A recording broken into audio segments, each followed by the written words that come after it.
어제 아침에 혹은 어제 퇴근하고 여러분이 고양이에게 했던 행동이 사실은 고양이에게 정말 큰 스트레스일 수도 있다는 사실 알고 계신가요? 하지만 정말 무서운 건 그게 고양이에게 큰 스트레스가 된다는 사실을 모르고 계속 반복한다는 거예요. 여러분들도 여러분이 싫어하는 행동을 누군가 반복하면 정말 싫잖아요. 마찬가지입니다. 오늘은 집사들이 정말 모르고 반복하는, 근데 고양이한테는 절대 하면 안 되는 행동 5가지를 알려드릴 거예요. 동물행동학 연구와 수의학 전문가의 공식 가이드라인, 그리고 실제 논문 결과까지 하나하나 짚어드릴 겁니다. 그리고 내가 하고 있는 행동이 진짜 맞는 건지 틀린 건지 오늘 전부 정확하게 알려드리겠습니다. 특히 마지막 5번째는 많은 분들이 정말 몰랐다고 하시는 내용이에요. 야옹이의 건강이랑 직결된 이야기니까 꼭 끝까지 봐주시기 바랍니다. 자, 시작하겠습니다. 먼저 한 가지만 짚어드릴게요.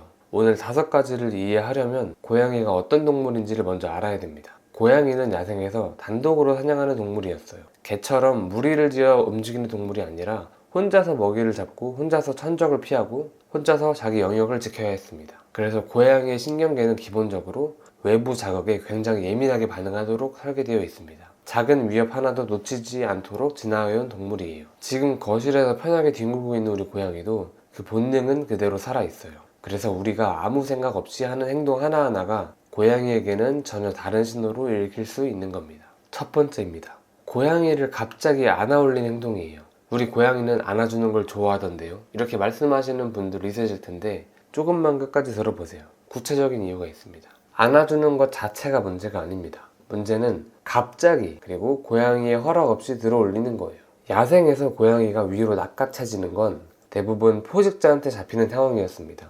독수리나 올빼미 같은 천적이 바로 그 방식으로 공격하거든요.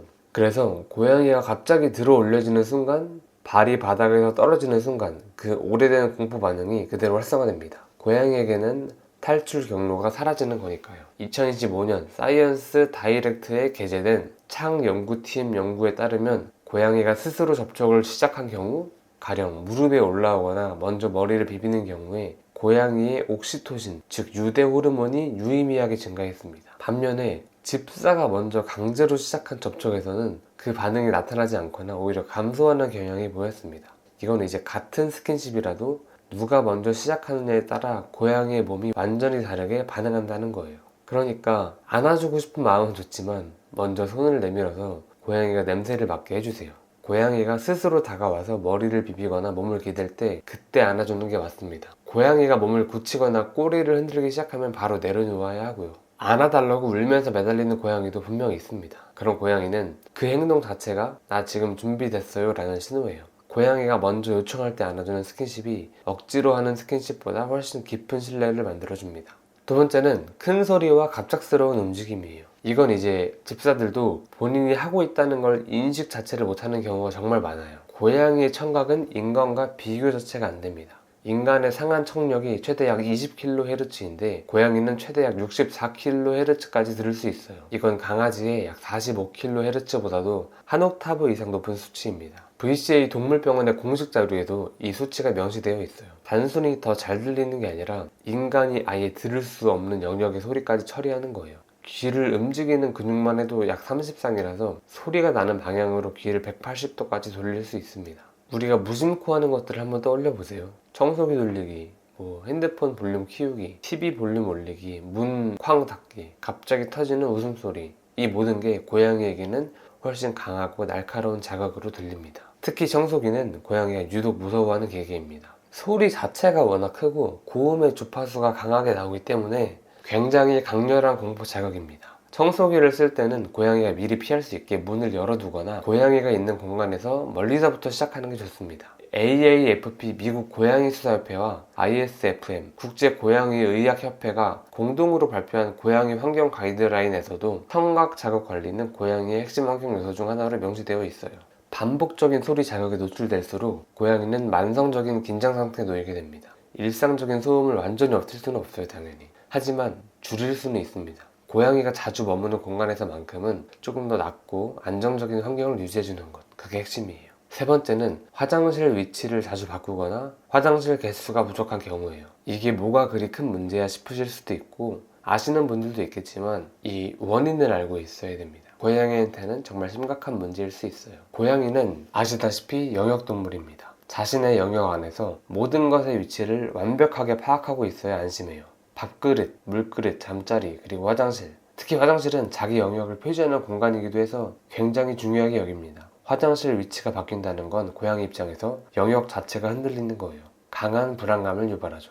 AAFP와 ISFM이 공동으로 발표한 고양이 환경 가이드라인에 따르면 화장실 위치를 자주 바꾸거나 화장실 수가 부족할 경우 고양이는 부적절한 장소에 배변하거나 스트레스성 방광염을 포함한 하부 요로 질환 FLUTD가 발생할 가능성이 높아진다고 명확하게 나와 있어요. 이 가이드라인에서 제시하는 기본 원칙은 이렇습니다. 화장실 개수는 고양이 수 플러스 1개, 즉 2마리를 키운다면 최소 3개, 1마리라면 최소 2개입니다. 그리고 한 번 정한 위치는 가급적 유지해야 합니다. 인테리어상 화장실을 숨기고 싶은 마음은 충분히 이해하지만 화장실 위치와 개수는 고양이의 건강과 직결되어 있다는 것 꼭 기억해 주세요. 네 번째는 눈을 맞추며 빤히 쳐다보는 행동이에요. 이건 진짜 몰랐다는 분들이 정말 많아요. 애정을 담아 내가 고양이를 바라보는 건데 고양이는 그걸 완전히 다르게 읽거든요. 고양이 사회에서 눈을 직접 응시하는 건 도전이나 위협의 신호입니다. 특히 야생에서 포식자가 먹이를 노릴 때 그리고 고양이끼리 영역 싸움을 할 때